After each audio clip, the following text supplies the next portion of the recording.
Hello, my dear students. Once again, Vidyas Career Institute welcomes you all.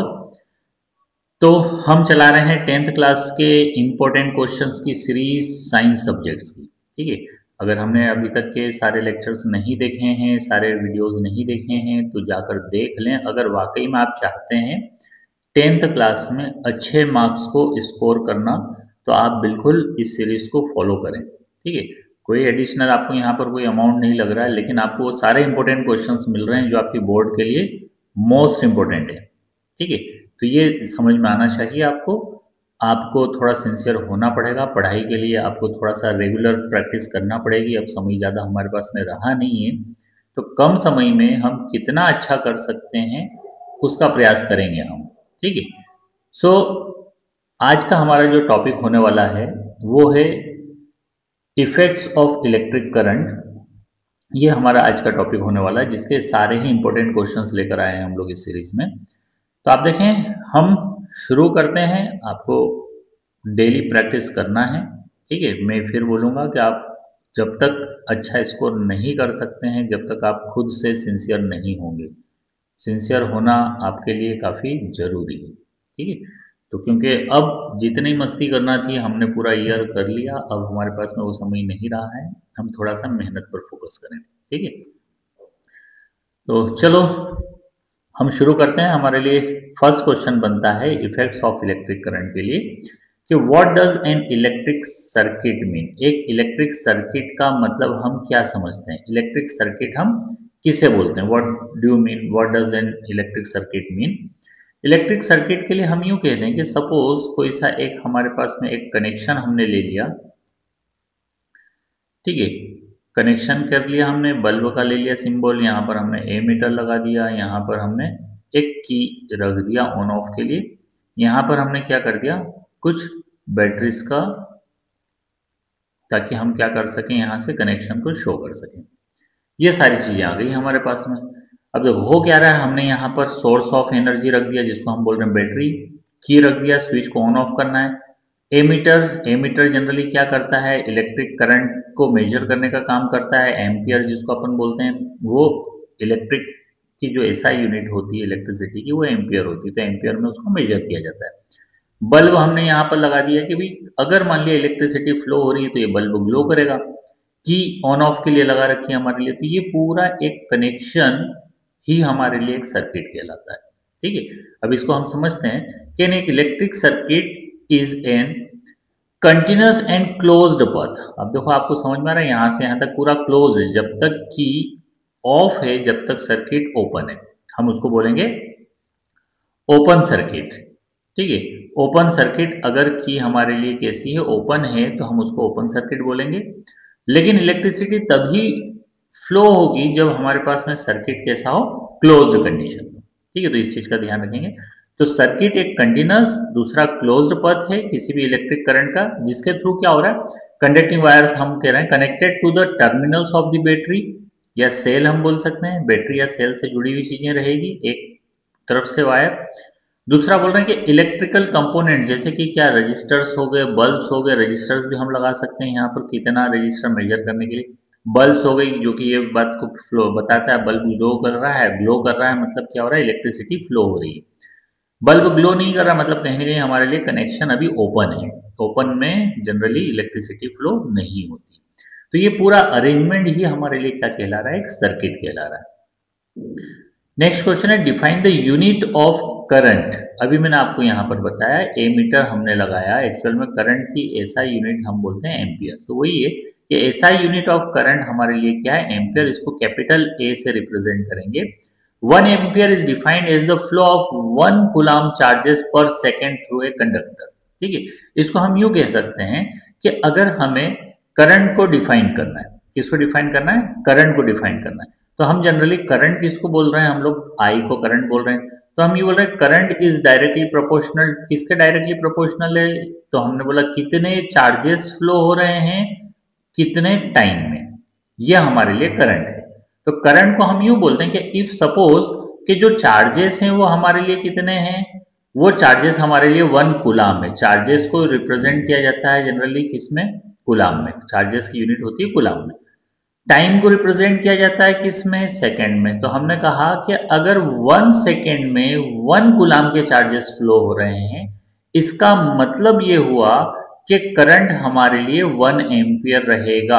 आप देखो इस तरीके से रिप्रेजेंट कर सकते हैं हम लोग कि 1 कूलाम चार्जेस इन 1 सेकेंड अगर फ्लो हो रहे हैं किसी सर्किट में, तो उसमें करंट जो फ्लो हो रहा है वो कितना फ्लो हो रहा है, 1 एम्पियर फ्लो हो रहा है। तो उसको हम इस तरीके से डिफाइन कर सकते हैं। ठीक है, चलो नेक्स्ट क्वेश्चंस पर बात करते हैं।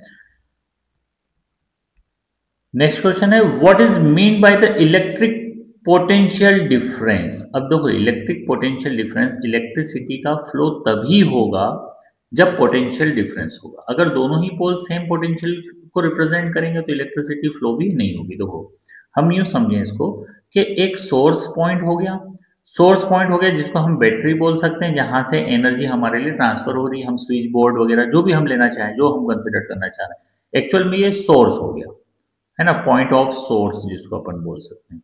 क्या बोल सकते हैं, सोर्स पॉइंट, जहां से इलेक्ट्रिसिटी को ऑन ऑफ किया जा रहा है या चार्जेस को हम आगे पहुंचाने का काम कर रहे हैं। दूसरा, इसमें हमने वायर से कनेक्ट कर रखा है, और दूसरा पॉइंट हमने कह दिया कि कोई सा कंजप्शन पॉइंट हो गया। क्या हो गया, कंजम्पशन पॉइंट, कंजप्शन पॉइंट हमने कह दिया।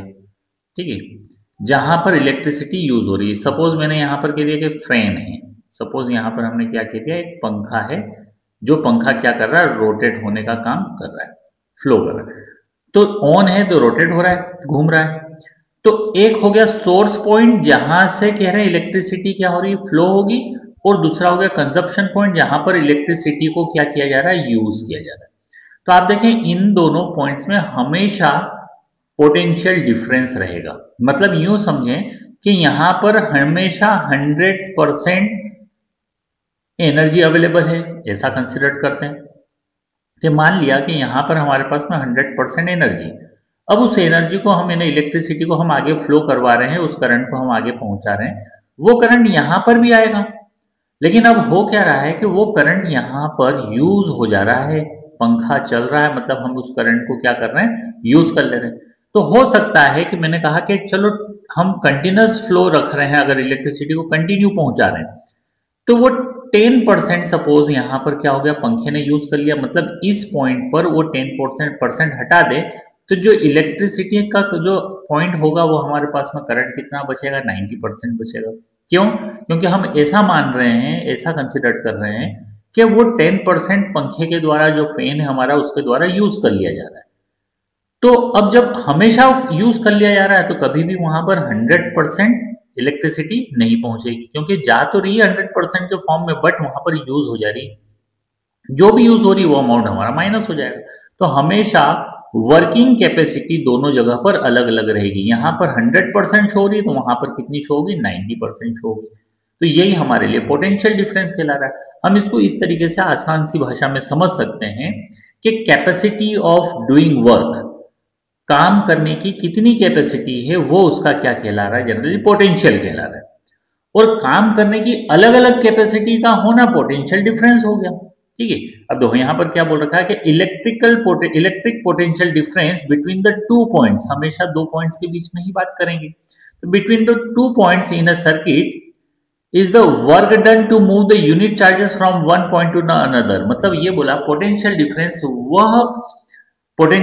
वो होता है किसी सर्किट में, वह काम होता है जो किसी चार्जेस को, यूनिट चार्जेस की बात कर रहे हैं, यूनिट चार्जेस को एक जगह से दूसरी जगह तक ले जाने में जो काम किया जा रहा है। मतलब इसमें यूं बोला कि potential difference work done to move from one place to the another place of any charge, ये हमारे लिए पोटेंशियल डिफरेंस कहलाए यहाँ पर। ठीक है, तो ये हमारे लिए सिंपल सी डेफिनेशन हो रही है उसकी।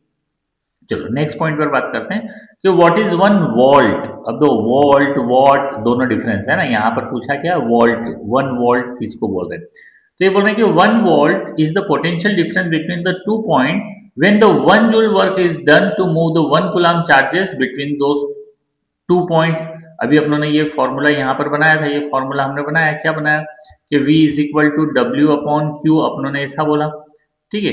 तो Q क्या था, चार्जेस था। तो अपने ने बोला अगर Q की वैल्यू 1 रख लिया जाए, Q चार्जेस, चार्जेस को हम जनरली कूलाम में रिप्रेजेंट करते हैं, तो हमने बोला चार्जेस हमारे लिए कितना, इतना है। अब इस चार्जेस को एक जगह से दूसरी जगह पहुंचाने में किया गया जो वर्क है हमारा, जो काम हमने किया वो कितना किया, तो हमने बोला 1 जूल। 1 जूल वर्क हमने क्या किया, उस 1 कूलाम चार्जेस को एक पॉइंट से दूसरे पॉइंट तक ले जाने में काम किया हमने 1 जूल का। तो पोटेंशियल डिफरेंस हमारे लिए क्या होगा, दोनों ही 1 1 है, मतलब पोटेंशियल डिफरेंस भी हमारे लिए 1 होगा, जिसको हम मेजर कर रहे हैं किसमें, वोल्ट में। तो हमने बोला 1 वोल्ट वो पोटेंशियल डिफरेंस है जो कि 1 कूलाम चार्ज को एक पॉइंट से दूसरी पॉइंट तक ले जाने में 1 जूल का वर्क करना पड़ रहा है। तो वही हमारे लिए क्या हो गया, 1 वोल्ट पोटेंशियल डिफरेंस हो गया। ठीक है, चलो ये मोस्ट इंपोर्टेंट क्वेश्चन है, बहुत ही बार, बहुत ही बार आया है, हमेशा अच्छे से करना है, इसी के बेसिस पर आगे के रेजिस्टेंस वगैरह के क्वेश्चंस क्लियर होंगे। ओम्स लॉ किसको बोलते हैं, ठीक है। ओम्स हमारे लिए एक साइंटिस्ट के नेम के बेसिस पर जनरली ये लॉ बना दिया गया है। ओम्स ने जनरली ये प्रूव किया था, इसलिए उसका नाम रख दिया ओम्स लॉ। ठीक है, तो ये समझाता है कि जब भी किसी सर्किट में करंट फ्लो होगा तो उसका पोटेंशियल डिफरेंस हमेशा उस करंट के फ्लो के डायरेक्टली प्रोपोर्शनल रहेगा। डायरेक्टली प्रोपोर्शनल मतलब ये हमने सिंबल बनाया किसका, प्रोपोर्शनल का, डायरेक्टली प्रोपोर्शनल बोल रहे हैं।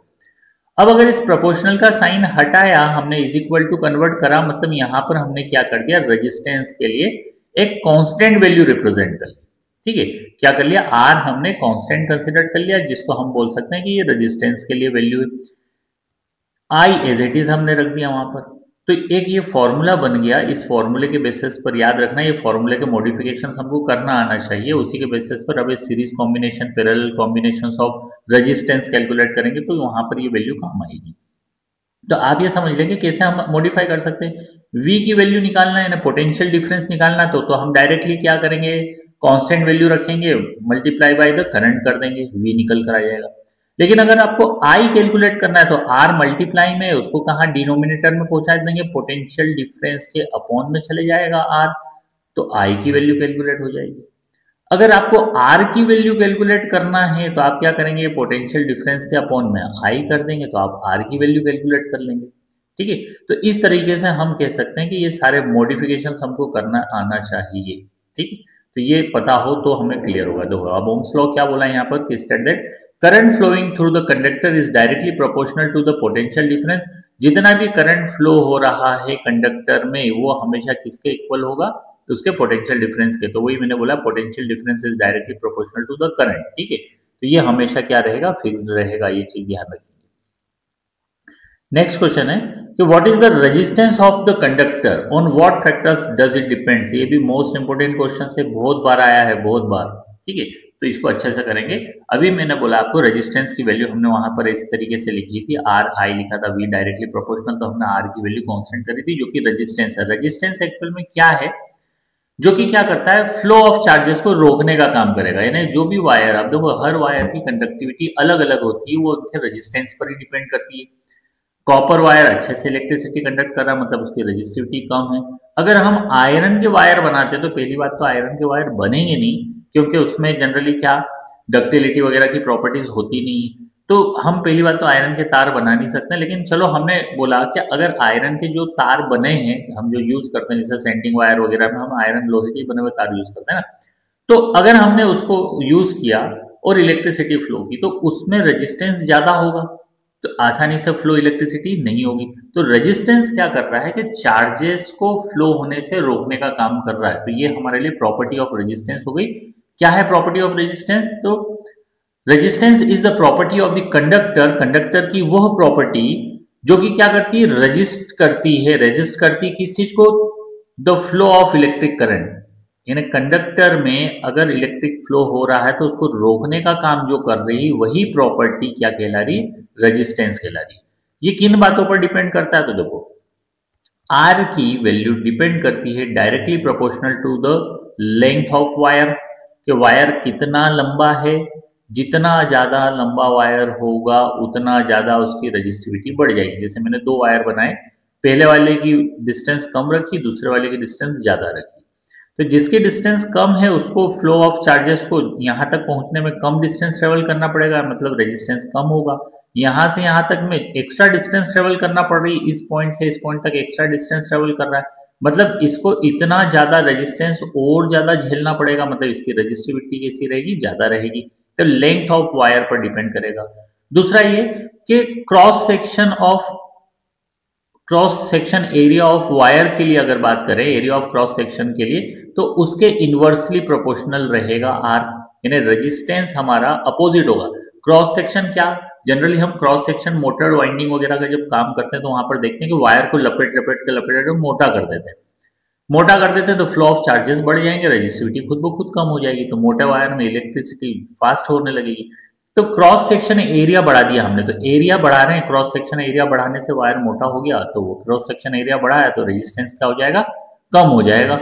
क्रॉस सेक्शन एरिया बढ़ने से रेजिस्टेंस कम, इसलिए बोल रहे हैं इनवर्सली प्रोपोर्शनल है। अगर मैं इन दोनों चीजों को साथ में लिख दूं तो कैसे लिखूंगा कि आर डायरेक्टली प्रोपोर्शनल है एल के और इनवर्सली प्रोपोर्शनल है किसके, क्रॉस सेक्शन एरिया के। अब ये प्रोपोर्शनल का साइन अगर हम हटाएंगे तो हम यहाँ पर इक्वल लगाकर क्या करते हैं, रो लगा देते हैं, जो पी जैसा दिखाई देता है, एक्चुअल में पी है नहीं, वो रो है, रो बोलते हैं इसको जनरली। ये क्या कहलाता है, जनरली एक स्पेसिफिक रेजिस्टिविटी के लिए रिस्पॉन्सिबल हो सकता है, ये रेजिस्टेंस कांस्टेंट के नाम से भी जाना जाता है।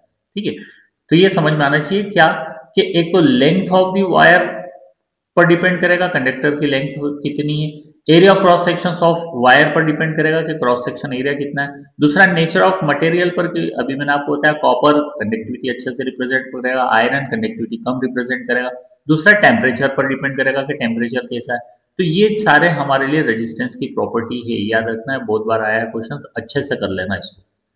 नेक्स्ट है डिफाइन द 1 ओम, डेफिनेशंस बनाना है, ये भी क्वेश्चन आया है, डेफिनेशंस का पूछा है कितनी बार, तो ओम्स को 1 ओम मतलब कितना होता है। तो resistance of the conductor is said to be 1 ohm, resistance किसी कंडक्टर का 1 ओम कहलाएगा अगर उसका पोटेंशियल डिफरेंस 1 वोल्ट का हो, across it produce the current of 1 ampere. मतलब अभी मैंने आपको रिलेशन बताया था कि V is equal to R I, मैंने आपको बोला था कि मॉडिफाई करते आना चाहिए। ठीक है, अब यहां पर अगर R की वैल्यू निकालना है तो मैं क्या करूंगा, I को V के यानी पोटेंशियल डिफरेंस के डिवाइड में पहुंचा दू, डिनोमिनेटर बना दू, तो मैं वैल्यू हो जाएगी क्या, V upon I is equal to R. अब R क्या है हमारे लिए, तो R हमारे लिए जनरली ओम से, क्या है, ओम, इसकी यूनिट होती है ओम्स, आप इसको इस तरीके से भी लिख सकते हो। ठीक है, तो ये ओम हमारे लिए इसकी यूनिट है, तो ये ओम हो गया। V क्या हमारे लिए, पोटेंशियल डिफरेंस जिसकी यूनिट हम बोलते हैं क्या है, वोल्ट है।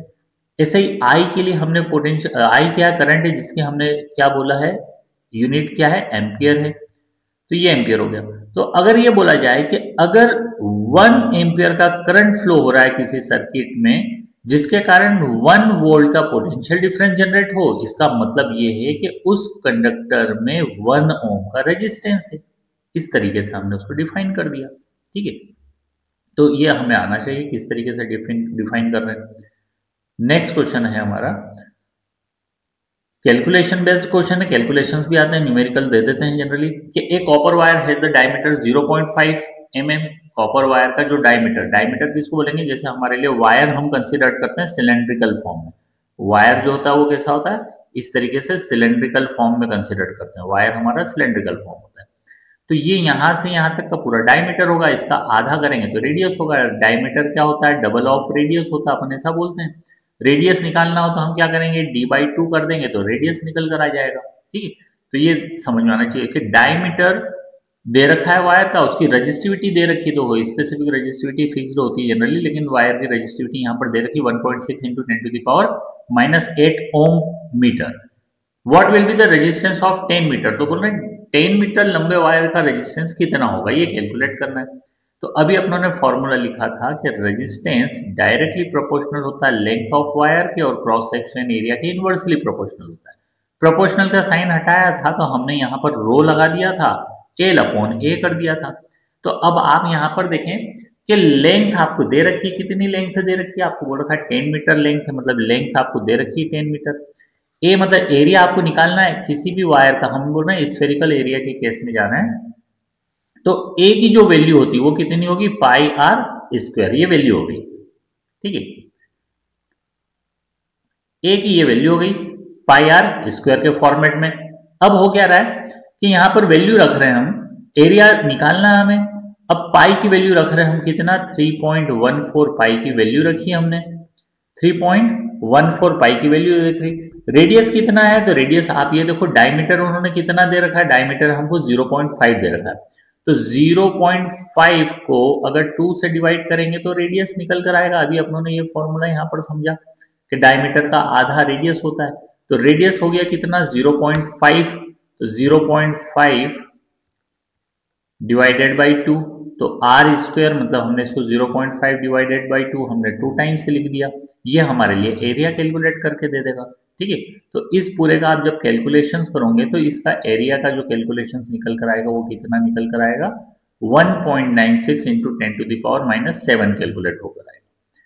अब क्या हो रहा है कि वैल्यू रख दो इस फॉर्मूले में, जो हमारे पास में फॉर्मूला है कि रेजिस्टेंस इज इक्वल टू ये उन्होंने दे रखा है, लेंथ दे रखी है, एरिया हमने कैलकुलेट कर लिया, बस वैल्यू रखना है।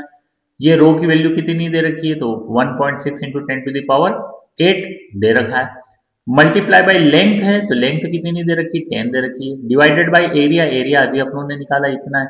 इन सबको सॉल्व करोगे तो 0.8 अप्रोक्सीमेट वैल्यू आ जाएगी। ओम्स में बोलेंगे, रेजिस्टेंस कैलकुलेट कर रहे हैं इसलिए ओम्स में बोलेंगे उसको। ठीक है, तो इस तरह के न्यूमेरिकल्स आ जाते हैं, इनकी प्रैक्टिस भी जरूर करें। रजिस्टिविटी को डिफाइन करने के लिए बोले कि रजिस्टिविटी किसको बोल रहे हैं, हम कैसे डिफाइन कर सकते हैं, उसकी एसआई यूनिट क्या है। तो resistivity of the resistance offered by the conductor of the unit length and unit area of cross section है। देखो अब दोनों चीजें यूनिट कर दी, लेंथ और एरिया, दोनों को हमने बोल दिया unit length unit area of cross section, तो वो उसकी रजिस्टिविटी कहलाई जाएगी। ऐसा यूनिट इसको ओम मीटर के नाम से जानते हैं जनरली, ऐसा यूनिट ओम मीटर होती है। मैंने आपको बताया ओम को हम ऐसा भी लिख सकते हैं, तो ये ओम मीटर उसकी क्या हो गई, ऐसा यूनिट हो गई। ठीक है, नेक्स्ट क्वेश्चन लेते हैं कि what is the equivalent resistance of resistors in the series. अब देखो ये आता है ना, सीरीज कॉम्बिनेशंस ऑफ रजिस्टर्स आते हैं, इंपोर्टेंट क्वेश्चन है, अच्छे से करेंगे। आप सीरीज को समझे, हम दिवाली वगैरह पर भी घरों पर लगाते हैं ना, कोई से फंक्शंस वगैरह होते हैं तो सीरीज लगाते हैं, है ना, सीरीज नहीं लगा रहे हैं, सीरीज लगा रहे हैं। ठीक है, सीरीज है ये, सीरीज। ठीक है, तो अभी क्या हो रहा है कि एक सीरीज कॉम्बिनेशन किसको बोलेंगे, जैसे हमने कहा ये रिप्रेजेंटेशन है। आखिरी लास्ट लेसन के लास्ट में क्वेश्चंस यही रहेगा, रिप्रेजेंटेशन अलग अलग चीजों को हमको पता होना चाहिए। ये रेजिस्टेंस को रिप्रेजेंट करना है। तो आप देखो मैंने कहा एक हेड तो दूसरा टेल ले लिया, तो इसका हेड फिर टेल, फिर इसका हेड तो इसका टेल। तो यहां पर हो क्या रहा है, एक्चुअल में हेड टेल कॉम्बिनेशन जा रहा है ना। तो ये कॉम्बिनेशन जब रेजिस्टेंस इस तरीके से जुड़े हुए होंगे तो वो सीरीज कॉम्बिनेशन कहलाएगा। लेकिन अगर रेजिस्टेंस ऐसे जुड़े होते, जैसे सपोज ये मैंने रेजिस्टेंस बना दिया, ठीक है, ये रेजिस्टेंस बना दिया, तो इनके मैंने क्या किया कि सारे ही पॉइंट्स एक ही जगह पर जोड़ दिए और इसके भी सारे पॉइंट्स एक ही जगह पर जोड़ दिए, कनेक्ट कर दिए।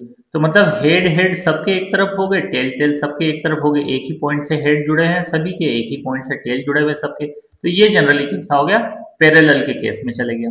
ठीक है, तो ये ध्यान रखना, सीरीज किसको बोल रहे हैं, जब हेड टेल कॉम्बिनेशन हो, और पैरेलल कब बोल रहे हैं, जब सारे ही हेड एक पॉइंट पर और सारे ही टेल एक पॉइंट पर कनेक्ट हो, वो पैरेलल केस में आएंगे। एक दूसरे के पैरेलल दिखाई दे रहे हैं, ये एक दूसरे के केस है पैरेलल केस में दिखाई दे रहे हैं। तो ये समझ में आना चाहिए। तो अब हो क्या रहा है यहाँ पर, ये चीज समझे कि सीरीज कॉम्बिनेशन में आप ध्यान से समझे, ये सर्किट दिखाई दे रहा है हमको, हमने यहाँ पर क्या कर रखा है, बैटरी लगा रखी है, की लगा रखी है, ऑन ऑफ। ये हमारे लिए ऑन है क्योंकि हमने बीच में पॉइंट लगा रखा। ऑफ अगर होता की में तो बीच में पॉइंट नहीं होता। ऑन में क्या होता है कि जनरली हम बीच में डॉट बना देते हैं, जिसके बेसिस पर ये रिप्रेजेंट होता है कि अभी बैटरी को ऑन कर रखा है, सर्किट में करंट फ्लो हो रहा है। ठीक है, तो ये ध्यान रखना, ये ऑन है ये ऑफ है। तो ये सर्किट में हमने क्या क्या चीजें ले रखी, बैटरी ले रखी, की ले रखा है, एम्पियर ए मीटर लगा रखा है हमने, फ्लो कर रहे हैं करंट को, रेजिस्टेंस लगा रखे हैं, वोल्ट मीटर लगा रखा है। तो हो क्या रहा है कि हमने करंट को फ्लो किया, करंट आई, कितने करंट को फ्लो कर रहा है, आई करंट को फ्लो कर रहा है। वो करंट यहां से यहां तक पहुंचा, R1 रजिस्टर में जाएगा, देन फिर R2 में, देन फिर R3 में, इस तरीके से करंट हमारे लिए फ्लो होते होते इस डायरेक्शन में वापस आ जाएगा। ठीक है, अब हुआ क्या, आप यहां पर समझें कि इस केस में करंट में वेरिएशन नहीं आ रहा है। करंट R1 के लिए भी I है, R2 के लिए भी I है और R3 के लिए भी I है। करंट में वेरिएशन नहीं है। तो अब समझे हुआ क्या, यहां पर यह होगा कि अभी हमने जो फॉर्मूला लिखा था, वो फॉर्मूला क्या लिखा था, हमने लिखा था V is equal to RI। ये हमने ओम्स लॉ लिखा था। ठीक है, रेजिस्टेंस कैलकुलेट करना है तो हम फॉर्मूले को मॉडिफाई करके लिखेंगे R is equal to I upon V।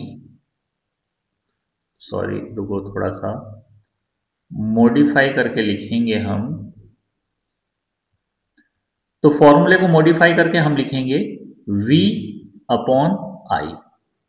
ठीक है, ये फॉर्मूले को हमने क्या करके रखा, मॉडिफाई करके लिखा।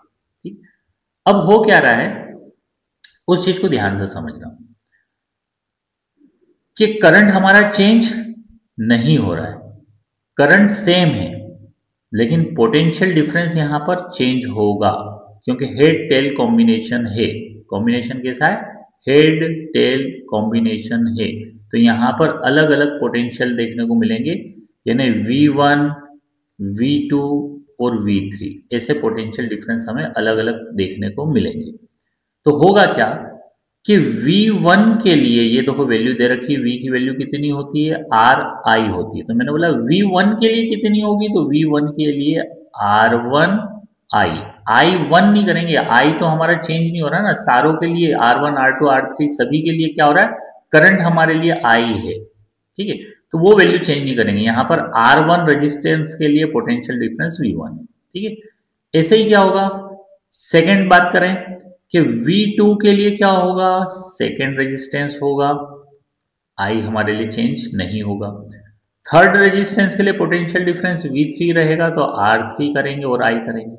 ठीक है, तो टोटल रेजिस्टेंस का पोटेंशियल डिफरेंस निकालेंगे V की वैल्यू, तो V1 plus V2 plus V3 सबको प्लस कर देंगे, ये हमारे लिए टोटल कैलकुलेशंस निकल कर आएगा।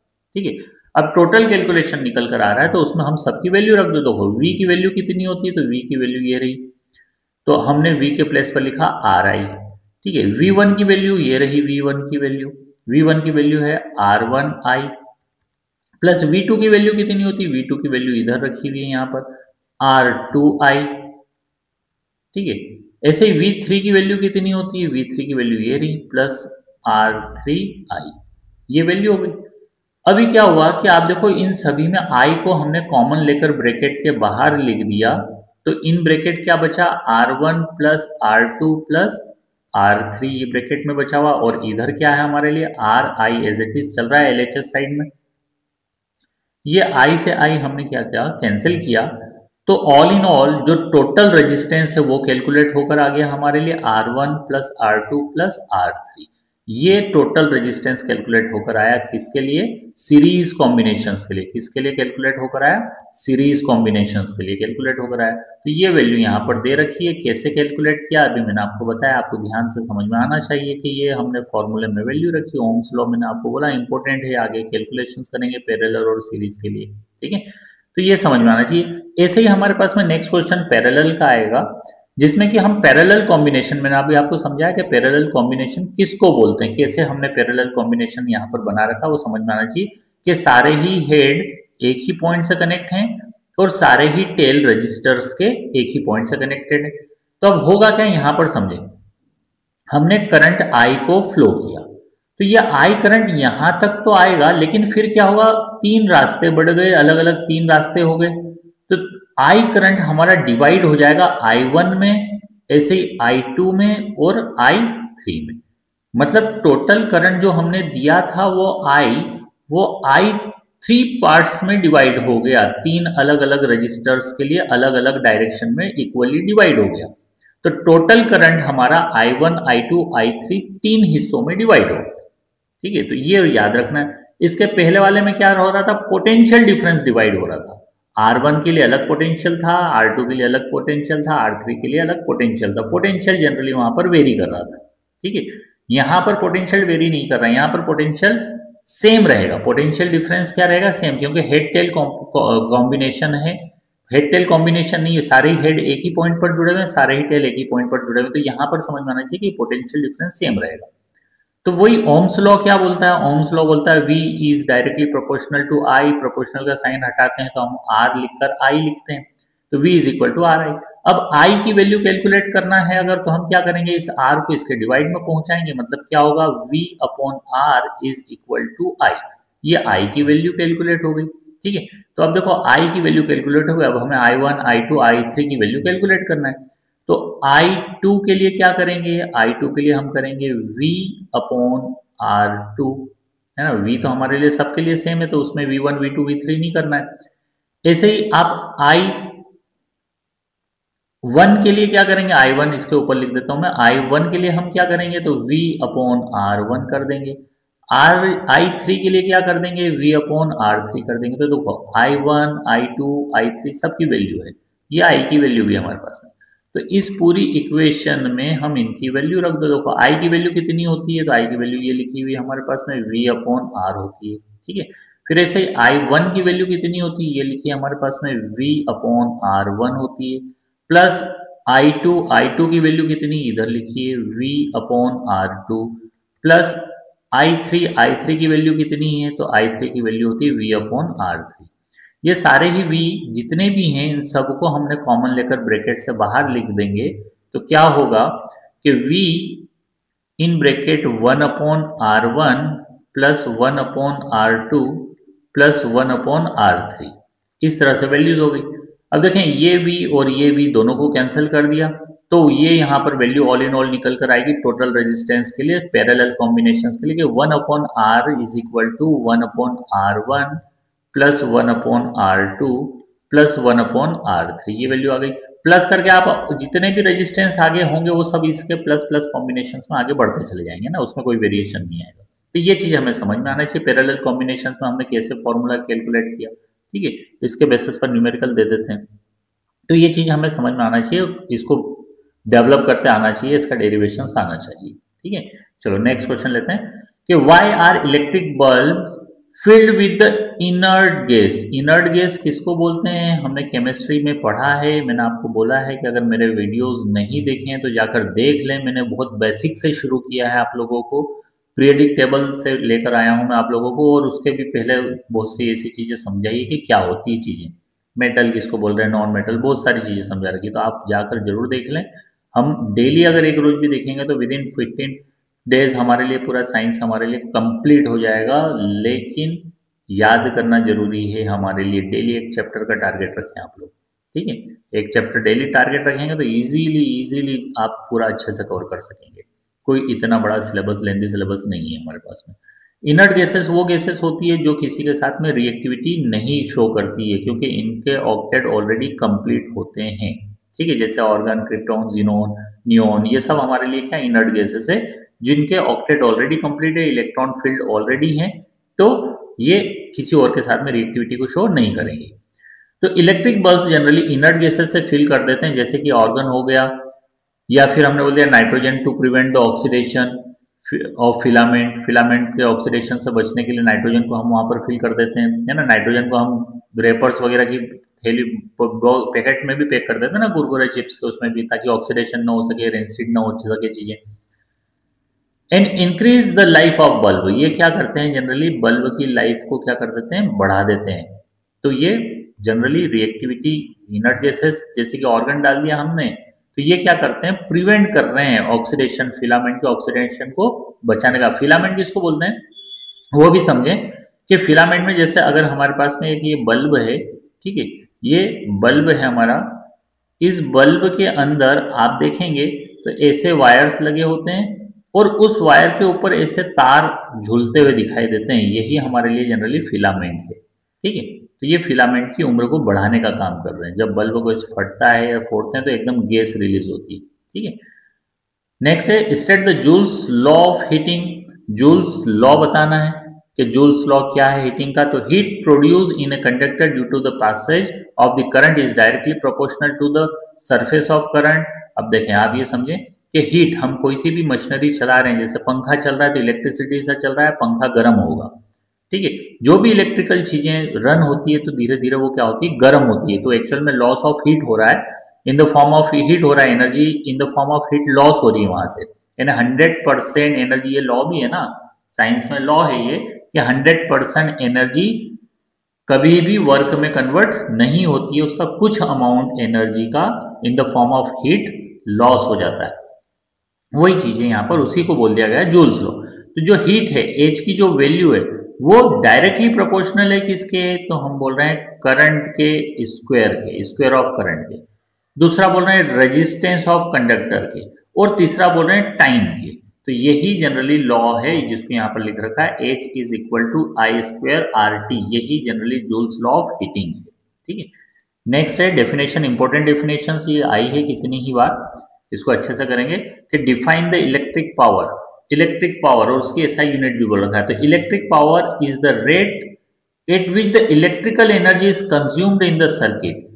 वह रेट है यानी वह दर है कि कितने अमाउंट में उसका कंजप्शन हो रहा है। जैसे हम आप देखते हैं कि बल्ब वगैरह पर लिखा हुआ रहता है 12 वॉट का बल्ब है ना, या फिर और ज्यादा वॉट का, 250 वॉट का, 100 वॉट का। तो वो वॉट एक्चुअल में कंजप्शन को बताता है कि ये बल्ब अगर आप चलाओगे तो कितना इलेक्ट्रिसिटी कंज्यूम करेगा ये, वो उसका क्या है, पावर है।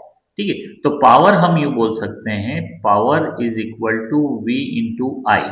ठीक है।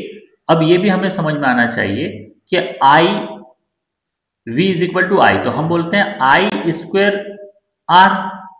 क्या लिखते हैं हम लोग वहां पर, आई स्क्वायर आर लिखते हैं। तो वही वैल्यू हमारे लिए अगर आई बोल रहे हैं कि इसको रिप्लेस कर दिया जाए तो ये क्या हो सकता है, वी स्क्वायर अपॉन आर हो सकता है।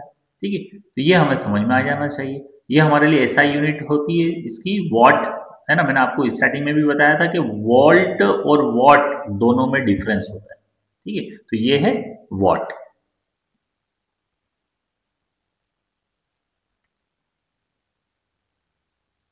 नेक्स्ट क्वेश्चन देते हैं कि व्हाट इज किलोवाट आवर। ठीक है। के डब्ल्यू एच, आप देखो लिखने का तरीका कैसा है, के स्मॉल डब्ल्यू कैपिटल फिर एच स्मॉल। ठीक है। 1 kilowatt is the electrical energy consumed when the electrical appliances of power 1 kilowatt is used for 1 hour. यानी ऐसा इलेक्ट्रिकल अप्लायंस हम घर में यूज कर रहे हैं, एक इंस्ट्रूमेंट समझ लो, अप्लायंस मतलब कोई सा उपकरण हो गया इलेक्ट्रिसिटी का, जो कि क्या कर रहा है, जिसका पावर 1 किलोवाट है, जिसको 1 घंटे के लिए हम इस्तेमाल कर रहे हैं। तो नाम से ही क्लियर हो गया कि 1 किलोवाट पर आवर। तो 1 किलोवाट को हम 1 घंटे के लिए यूज कर रहे हैं। 1 किलोवाट मतलब 1000 वॉट, 1 घंटा मतलब 1 आवर मतलब 3600 सेकेंड, 3600 सेकेंड। ठीक है। इन दोनों को जब मल्टीप्लाई करेंगे तो कितनी वैल्यू हो जाएगी, 3.6 इंटू 10⁻6 जूल। तो ये समझ में आना चाहिए ये क्या है, किलोवाट है। आप देखें कि हमेशा साइंटिफिक नोटेशन के फॉर्मेट में ही चीजों को लिखा जाता है ना। जनरली एक डिजिट के बाद में पॉइंट लगाया जाता है, फिर वैल्यू, देन फिर 10 टू द पावर जो भी वैल्यूज बचती है 000 उतना टाइम्स हम यहाँ पर 6 की वैल्यू 10 की वैल्यू डाल देते हैं। तो ये समझ में आना चाहिए कि जनरली साइंटिफिक नोटेशन फॉर्म में ही वैल्यूज को लिखा जाता है। ठीक है।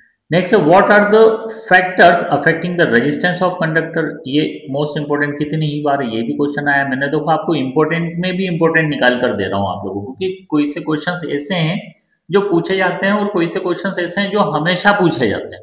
तो दोनों में डिफरेंस है। तो इंपॉर्टेंट तो वो भी है, लेकिन मोस्ट इंपोर्टेंट के लिए तो मैं वहां पर स्टार बनाते जा रहा हूँ। आप उस चीज को अच्छे से ध्यान से पढ़ लें। रेजिस्टेंस, और इसके साथ में अगर आपको इनके पीडीएफ चाहिए तो आप कमेंट कर दें, आपको हालांकि लिंक बायो में मिल जाएगी, डिस्क्रिप्शन में मिल जाएगी, आप वहां से जाकर डाउनलोड कर सकते हैं, कोई ज़्यादा इशू नहीं है। उसके साथ में आपको एक फ्री डाउट क्लियरिंग सेशंस भी मिलता है कि आपको अगर कोई सा डाउट्स आता है, कभी भी आता है एग्जाम तक के, आप कितनी ही बार आपने डाउट क्लियरिंग सेशन कर सकते हैं, उसमें कोई लिमिट नहीं है। Unlimited support of doubt clearing session वहां पर आपको मिलेगा। तो ये समझ में आ जाए कि रेजिस्टेंस किन बातों को पर डिपेंड कर रहा है। तो लेंथ पर डायरेक्टली प्रोपोर्शनल है लेंथ की, अभी आपको मैंने समझाया था ऊपर भी कि लेंथ जितनी ज्यादा बढ़ाओगे उतना ज्यादा रेजिस्टेंस भी बढ़ता चले जाएगा। दूसरा है कि cross section area, cross section area के इनवर्सली प्रोपोर्शनल बोला था आपने कि क्रॉस सेक्शन एरिया बढ़ाओगे तो रेजिस्टेंस क्या होते जाएगा, कम होते जाएगा। तीसरा हमने बोला था मटेरियल ऑफ कंडक्टर, तो मैंने आपको एग्जांपल दिया था जनरली क्या, कॉपर का, आयरन का, ऐसा एग्जांपल दिया था कि कॉपर की कंडक्टिविटी ज्यादा है as comparison to the iron.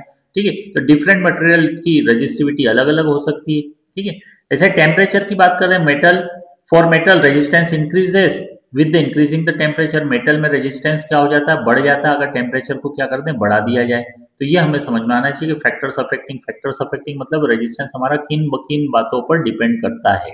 ठीक है, नेक्स्ट और last questions of the chapter है हमारे पास में, जो कि सिंबल्स आपको याद करना है, बड़े सिंपल सिंपल से सिंबल्स हैं। तो क्या है, किसी भी सेल को हम रिप्रेजेंट करते हैं तो इस तरीके से रिप्रेजेंट करते हैं, कैसे कि एक हमने वर्टिकल बड़ी लाइन ली, एक छोटी लाइन लेना है हमको, एक वर्टिकल लाइन हमारी बड़ी है, एक छोटी है, दिखाई दे रही, जो छोटी है वो माइनस चार्जेस वाली है, जो बड़ी है वो प्लस चार्जेस वाली, ये मिलकर हमारे लिए वन सेल बनाया, वन सेल। ठीक है, एक सेल है, तो कई सेल आपस में मिलकर बैटरी बना सकते हैं। अब इसी में के कई सेल आपको जोड़ना है, क्या, जैसे हमने एक सेल जोड़ा, फिर इससे हमने दूसरा सेल जोड़ लिया, फिर हमने third cell, fourth cell, fifth cell, जितना चाहे हम सेल जोड़ सकते हैं, उसकी कनेक्टिविटी को रिप्रेजेंट करेंगे, एक तरफ छोटे साइड माइनस, बड़े साइड में प्लस। अब इनको कनेक्ट कैसे करेंगे, तो आप देखो यहां से कनेक्टिविटी शुरू करेंगे, ये छोटा बड़े से कनेक्ट होगा, ये इधर से, ये इधर से, ये इधर से, क्योंकि लास्ट के जो दो पॉइंट्स बचे हैं, ये वाला, ये तो ऑलरेडी इधर वायर की कनेक्टिविटी को रिप्रेजेंट करेगा, इधर वाला भी वायर की कनेक्टिविटी, तो कैसे उसको अटैच कर रहे हैं समझ में आना चाहिए। तो सेल आपस में मिलकर जनरली बैटरी बना रहे हैं, तो ये जनरली क्या है, बैटरी का सिंबल हो गया, बैटरी का सिंबल हो गया, तो बैटरी को इस तरीके से रिप्रेजेंट करेंगे। ऐसे ही अभी मैंने आपको ओपन की, स्विच ऑफ और स्विच ऑन बताया था, ओपन मतलब स्विच ऑफ के केस में है तो हमने यहाँ पर केवल ऐसा ब्रैकेट्स बनाकर छोड़ दिया, लेकिन अगर क्लोज्ड है मतलब स्विच ऑन है, तो स्विच ऑन है तो हमने बीच में डॉट भी बनाना है, जो कि इस बात को रिप्रेजेंट कर रहा है स्विच ऑन है। ऐसे ही वायर का अगर जॉइंट है, जॉइंट ये वायर था, इस पर हमने कोई सा वायर जॉइंट करा, तो जॉइंट को उस जगह पर डॉट बना देंगे, तो वो रिप्रेजेंट करेगा वायर को आपने यहाँ पर जॉइंट किया। आपने देखा होगा कि सोल्डरिंग जब वायर की जाती है, सोल्डरिंग मतलब उसको कहिए से और वायर से हम क्या करते हैं, चिपकाते हैं, तो वहां पर जनरली एक ड्रॉप गिराई जाती है मेल्ट करके मेटल की, तो वो हमें समझ में आता है सोल्डरिंग, तो वो हम समझ लो कि ये ड्रॉप गिरी हुई है जहां पर हम चिपका रहे हैं वायर को, तो दोनों वायर कनेक्ट हैं, मतलब ये हमारे लिए वायर जॉइंट है।